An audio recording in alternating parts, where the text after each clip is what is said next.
Hello, everyone. In this session, we have Dr. Charna Parkey, Data Science Lead at Kaskada, presenting Navigating the Inevitable Bias Your ML Models Will Perpetuate. Just a quick note to post your questions to the Q&A box instead of the chat so we can answer them. Charna, a reminder to start your timer, and off to you. All right.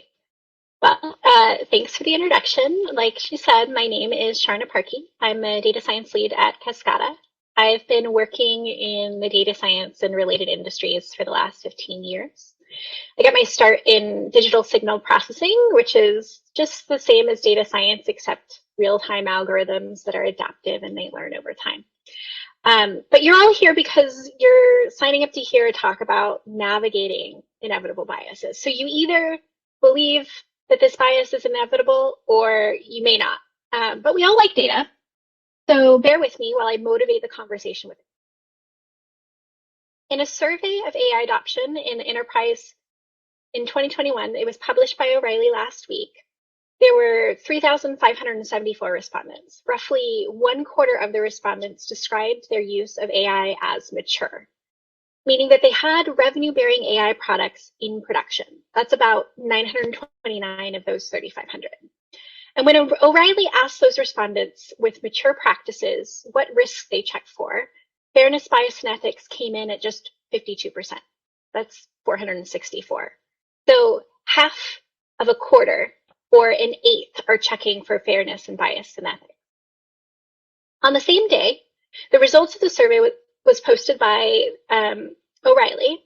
The Federal Trade Commission also posted a blog post reminding us of the potential consequences. They said it's important to hold yourself accountable for your algorithm's performance.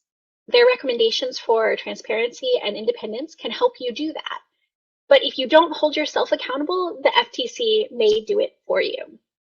And it's essential to test your algorithms, both before you use them and periodically after that, to make sure that it doesn't discriminate on the basis of race, gender, or other protected classes, but also doesn't have disparate impacts that you weren't planning for. So this is a large topic. And so my strategy today is going to be skimming the top of these 3 topics and providing follow-up links to articles that I've written to sort of dive deeper. I focus a lot of my time talking about accountability, models and data in context, and strategies to minimize the negative impact, because this can impact, and most often does impact, all of our algorithms. And the machine learning algorithms are trained on data that we create. So the question isn't if an ML algorithm will systematically discriminate against people, but rather who, when, and how. The models don't exist in a vacuum or outside of time. And it's not enough to claim that we've trained a model on data that excludes that information, protected class information, or that we've trained it on a proxy measurement that should benefit everyone equally based on need. We must test and validate our models with demographic information. So as time passes and people grow and change, our understanding of the world changes. The facts themselves that we think are true change, and the products that we make are designed to change behavior. So when our models themselves are changing the behavior, are helping people grow, or helping people make changes in their own behavior, we can't expect this to be a static problem. So let's take a look at accountability first. Systems of accountability can be found in every discipline today, including data science and machine learning. And sometimes these systems are due to obligations to comply with laws and regulations, but ultimately other people will hold providers of machine learning accountable. In some cases, individuals and companies and societies are choosing to accept the responsibility in absence of clear obligation. So we've seen recently many large companies, it's now common practice to have an explicit and public code of ethics and accountability. You can look at IBM's Design for AI Accountability or Microsoft's approach to responsible AI, et cetera. You can see these pages pop up everywhere with the large tech companies. But a department or a set of principles isn't enough. Ultimately, accountability is more than measurement and inspection. It's also holding those accountable, responsible for their actions, because you're also accountable. Merriam-Webster defines accountability as the quality or state of being accountable. Accountable is subject to giving an account, answerable, capable of being explained or explainable, which means in order for us to hold folks accountable, there must be a record and that record must be shared. So who is accountable? The short answer is everyone. But the long answer is it depends on what you're contributing to what part of the process. Because these models don't exist in isolation and they exist in the context of the changing world, researchers and creators of data sets must understand what component they're individually accountable for and how far that accountability extends. So to do this, I think of it as a continuous cycle of machine learning, and it can be broken into roughly 4 phases: data collection, feature engineering, model creation, and impact. And it would be overly simplistic to assume that all of these phases are under an individual's personal control forever. Instead, we need to look at each phase as its own independent system, each done by different people or built by yourself and handed off to someone else to use and maintain. There is no beginning or end to the continuous cycle. It's a circle. So for each phase in a circular system, both the previous and next phase must be considered. Each individual is accountable for the impact of their phase and will have to hold the previous phase accountable for their representations. And if you skip a step in reinforcing this accountability, you and your company or university are at a greater risk when handing off the product and making representations about it. So in the interest of time, let's take just one example. I have the circular diagram here. This is an overly simplified version: data, features, model, impacted person. And there, in the article, you can see a deep dive in each of these areas. But in most ML systems, the first phase people think about is collecting and cleaning data. So to create or maintain a system of accountability, it requires providing in a human readable way, not log somewhere, but in a human readable way, detailed records of the data collection, design, and decision-making process that can be reviewed by every later phase. Then you'll have to look at the world and see whether or not the data you're collecting is still valid and relevant each time you revisit that data collection. You need to consider also that even the collection of data can be harmful if the information is used beyond permission for its use. A good example of this is the ethical healthcare research that we've heard about. If you're providing personally identifiable information and you say you can use it in this very specific context, but someone sells that data or there's a breach, there is an explicit risk of disclosure, right? Your employer might find something out, your insurer or family member that you didn't intend on getting out there. So these different breaches can sometimes be intentional when we sell data outside of what it was disclosed for and without information and context in which it can be used. So some of these systems of accountability isn't necessarily just measuring numerical bias. It is making sure that we are using things in the way that they're meant to be used. So bringing it back, because the world changes over time, and data often will too, the data could either have an expiration date or require being refreshed.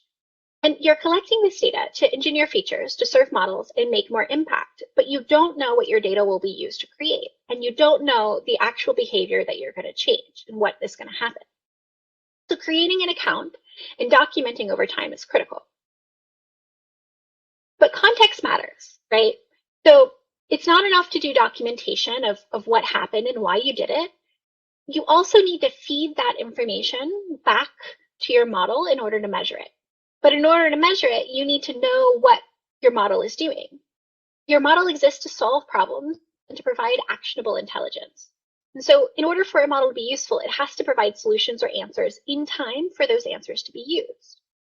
So taking the time to understand the problem in context is an important step in building the right models for the first time and then measuring them into the future. So let's take a look at the components of that context, the who, when, and how of measuring impact next. To measure bias, you'll first need to define who your models are impacting. It's instructive to consider this from 2 angles, from the perspective of your business and from that of the people impacted by the algorithms. Both angles are important to define and measure because your model is going to impact both. You're going to have to make some trade-offs. And internally, your business team is going to be defining segments, products, outcomes that you're hoping to achieve. And this is often the place where folks are measuring whether or not their models are giving the outcomes that they want. Is what you're trying to do, but it's not enough. You also need to look at the people impacted by your algorithm. And those people, more often than not, may or may not be the direct customers of your models, but the people impacted by the customers who are paying. So let me say that more simply. In a case where the numerous US hospitals were using an algorithm to allocate healthcare to patients, the customers were the hospitals that bought the software, but the people impacted by the biased decisions of the model were the patients. You can take a look at this academic study where they found that we were actually systematically reinforcing racial bias and denying healthcare to people of underserved communities. This isn't okay, even though they were trying to use a measurement of what they call it, cost, that should minimizing cost should equally impact everyone, and it did not. So how do you figure out who that who is, right? You need to look for every single model exactly who is going to be using the model, when it's going to be used, and make sure that you can get access to labeled data. So labeling that data can happen in many different ways. And you may or may not have access to the training data. You may only have access to the actual predictions that your model is making and who you're making predictions about. But somewhere in that process, you need to begin labeling, and you need to collect that information over time. Now, this is complicated, right? Everyone at this conference is coming from a different place. It is not necessarily okay to just start collecting demographic information and then making it available to everyone. So be careful. Keep in mind that there are regulatory requirements for data collection and storage in specific areas around the world and in specific applications. Okay, so the next part of this context is when do you measure and update? Defining when you measure is just as important as who you're impacting. The world changes quickly and slowly, and the training data you have may contain micro or macro patterns that will change over time. And the training data you have may also go stale in and of itself. So it isn't enough to evaluate your data, features, or models only once, especially if you're putting a model into production. Training and monitoring impact and bias goes hand in hand. So understanding what information is available to us when we make a prediction is often trickier than it seems. And seldom do features or data sources come with warnings as to when they are valid. And so if your databases aren't designed for looking up and calculating historic values, then you probably are going to end up providing chronologically inconsistent feature values, which needs the results of your models and make it impossible to test your impact or audit why something happened. So make sure that you're trying to use event-based data versus just state-based data. The table here shows an example of state. This is a person, it's my coworker, Max Boyd. He has an address, a gender assigned, email, phone, birth year. But let's look at this, right? These may seem innocuous, but all of these values can end up changing either due to correcting inaccuracies or genuine shifts in the data. So Max actually isn't my coworker's legal first name. He could move, and it's not uncommon for gender to change. It's fluid. He wasn't actually born in 1887, and that's probably a typo that needs fixing.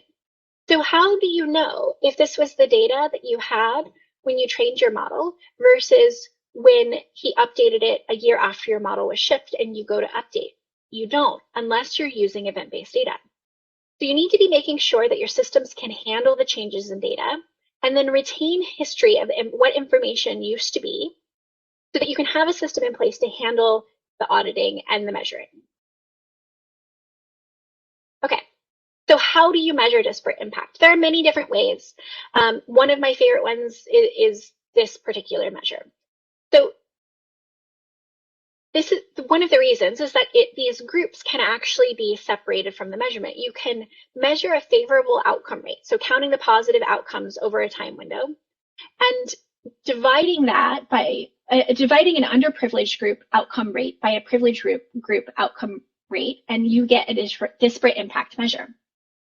But the thing is, this time window matters, right? You know, is it one person had a negative outcome versus 1,000 people?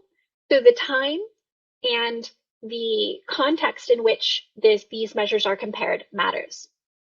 And to understand how groups are impacted differently, you're going to need to have the label data on each of them to calculate the disparate impact over time. But once you have this disparate impact, what does it mean? It's just a number, right? It's maybe 0.22 or 1.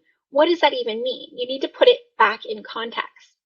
And to do that, you're going to need to record these values over time per group and alert someone about the disparate impact measures so that they can be put in context.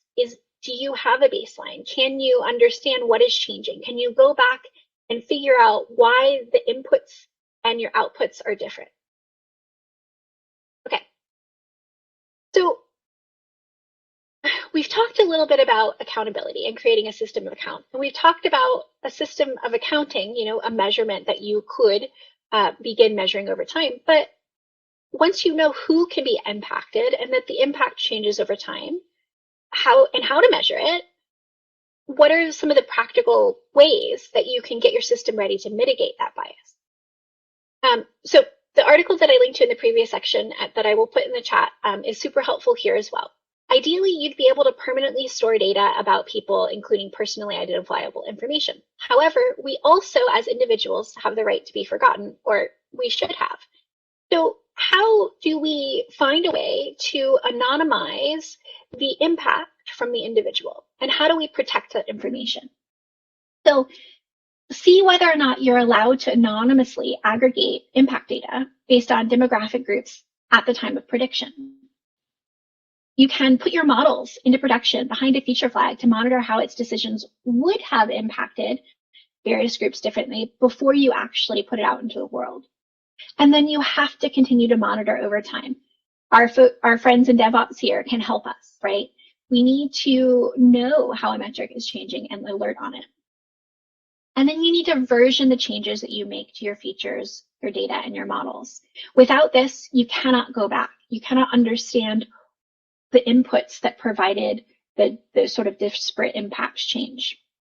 So by monitoring the inputs, decisions, and disparate impact numbers over time continuously, you should be able to get an alert and understand if it's a one-time occurrence or a consistent problem. But if there's no playbook, if there isn't a way for you to actually do something about it, and whether it's escalate it to someone at your company or take the model out of production, then we're still in these murky waters where we cannot understand what to do once we've found something is happening. Charna, sorry to interrupt. Just a quick reminder that it's time to wrap up the presentation so we have time for Q&A. Oh, perfect. You're at the Q&A slide. Never mind. Ignore me. Okay. No worries.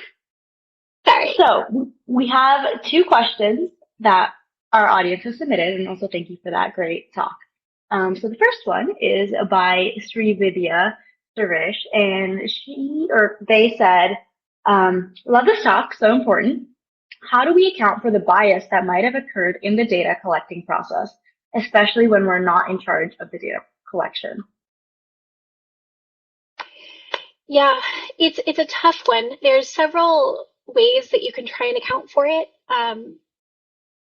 The first thing that you need to do is ask kind of what guarantees does this data come with, right? If you're going to take a dependency on it, you need to know how the data was collected and how it's supposed to be used. So more often than not, I find myself saying, no, I won't use a set of data, then yes. This is kind of antithetical to the small startup world that I work in right now, where you try to get any kind of data to make any kind of prediction, and you simply can't do it, right? Because you are about to take some sort of accountability to your customers and to the people that you're impacting on that data. And so while sure, there's a bunch of techniques out there that you can look into on testing the data, I wouldn't use it unless you know that you're allowed to, and that it actually it ethically aligns with the individuals that you're about to impact. Okay, thank you for that. So unfortunately, we are out of time, but for those of you who asked questions, which we weren't able to get to, we will follow up and make sure we get them addressed. And then Charna has also graciously agreed to answer questions after via email. So I posted on the chat, and if you have any further questions or discussions, please reach out to her.